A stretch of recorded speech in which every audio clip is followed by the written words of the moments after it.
Sabemos que solo puede ser verdaderamente aprendido aquello que genera una emoción. El trabajo de modelaje neuronal entonces estaría reservado a la educación a través de las emociones. Estaríamos hablando de neuroeducación. ¿Existen los neuroeducadores? Vamos a preguntárselo a Francisco Mora, que es catedrático de Fisiología Humana en la Universidad Complutense de Madrid y publica el libro Neuroeducación. Solo se puede aprender aquello que se ama, con este interesante subtítulo. ¿Qué tal? Buenas tardes, bienvenido al programa. Buenas tardes, muchas gracias por la invitación.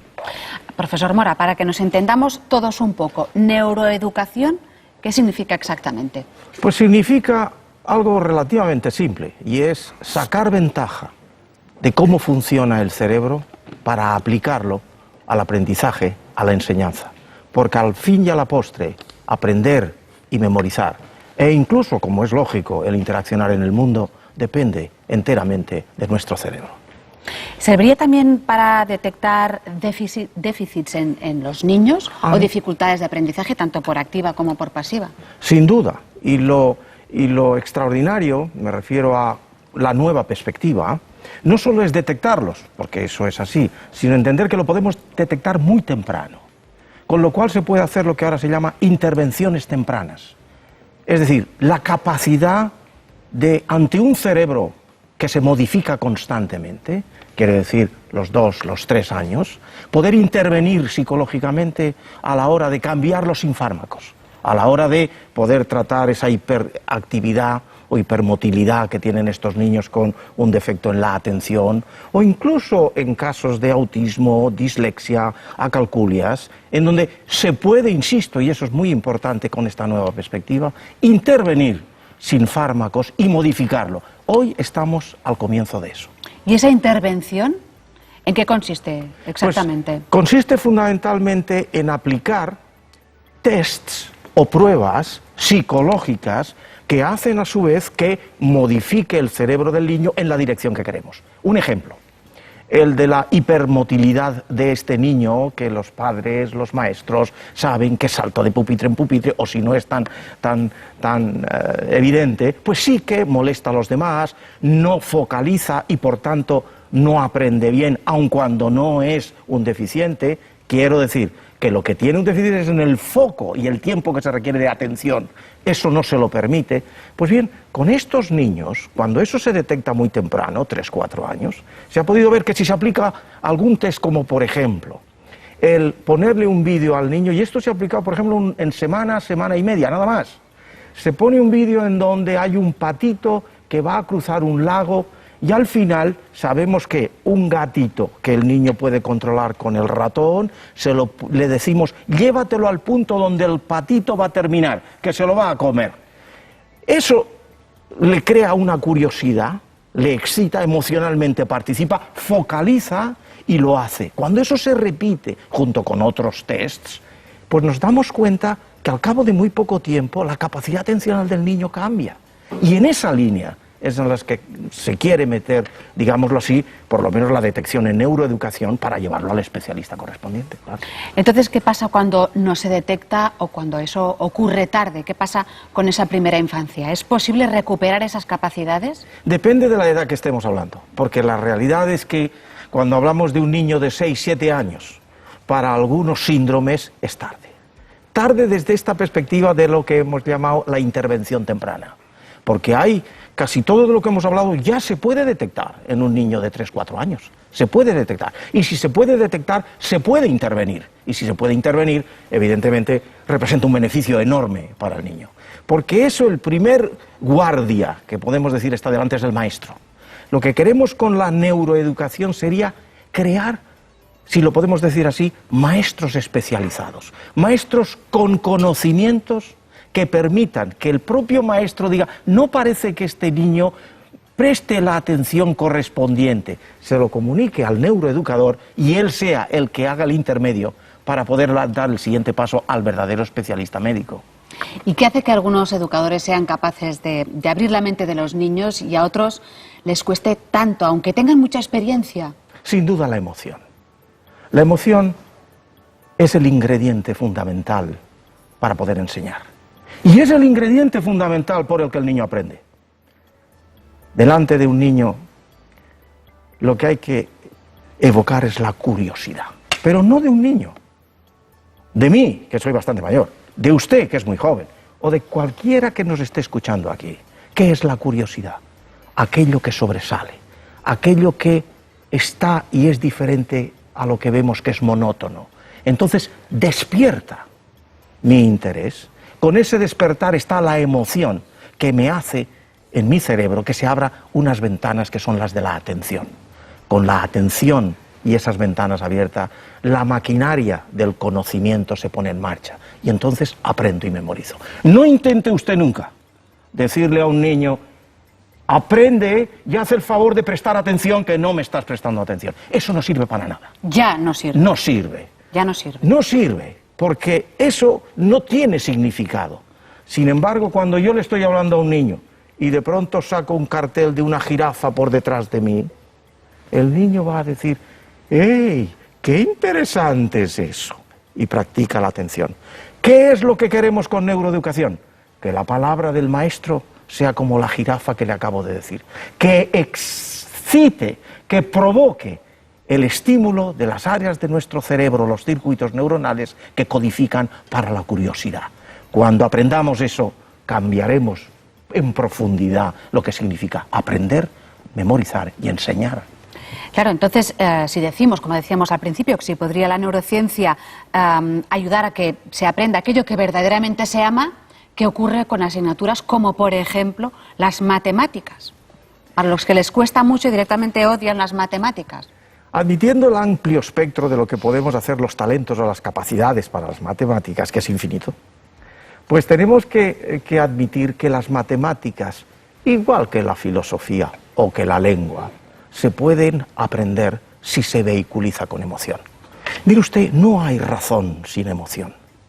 El cerebro funciona después que lo que vemos y escuchamos es transmitido por unas áreas, primero que son las de la emoción, y luego la emoción embebe la función de las áreas de asociación que codifican para aprender y memorizar. Por tanto, cuando hablamos de un árbol o cuando hablamos de un caballo, ya hablamos de entidades que vienen embebidas de emoción. La emoción es, por tanto, lo que incluso con matemáticas se puede hacer. Y eso es lo que hay que entender, eso es lo que hay que estudiar y saber cómo hacerlo. Por ejemplo, la neurociencia hoy nos demuestra que la matemática, hablando así en abstracto, son muchas cosas diferentes y se codifican en circuitos neuronales de áreas diferentes del cerebro. No es lo mismo el querer cuantificar grande o pequeño que el hacer una matemática exacta. Funcionan áreas distintas del cerebro. Lo que ocurre, profesor Mora, es que, claro, entonces, ¿de qué se trata? ¿De que el profesor sea simpático? ¿De que el profesor sea enrollado? Mira qué bien me cae este profesor, voy a prestar atención a lo que dice. Bueno, le voy a decir algo. Y ese algo es un experimento que se hizo para detectar lo que se conoce como profesores excelentes. Cuando una serie de estudiantes que nunca habían visto unos profesores que le íbamos a plantar en un vídeo, lo que le pusimos es delante una serie de ítems, en español, en donde podían puntualizar la capacidad docente que tenía el profesor, la capacidad de exponer, la capacidad de analizar el contenido, un largo etcétera.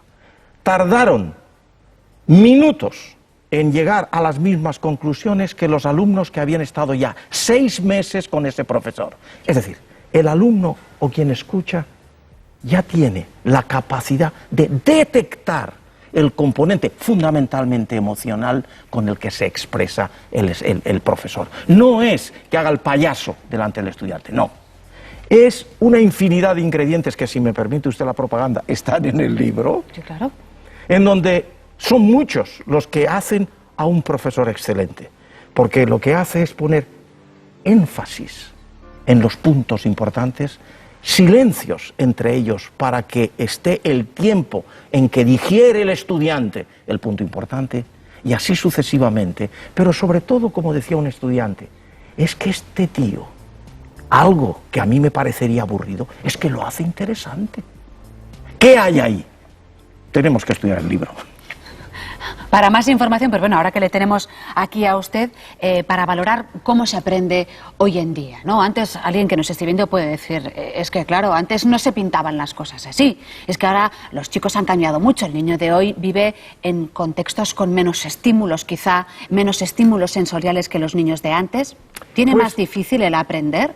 Insisto de nuevo, esto está en función a cómo enfoquemos lo del aprendizaje.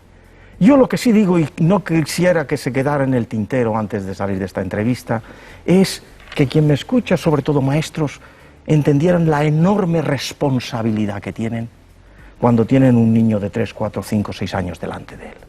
No es que el maestro cuando les habla lo que vaya a hacer es cambiar psicológicamente, bueno, que la atención. No, lo que el maestro está haciendo es que un cerebro que está cambiando física y químicamente, anatómica y fisiológicamente, miles de millones de contactos sinápticos nuevos todos los días, se dé cuenta que cuando él les habla, lo que les está haciendo es modificar en una u otra dirección esos cambios del cerebro, que va a repercutir en todo el resto de su vida.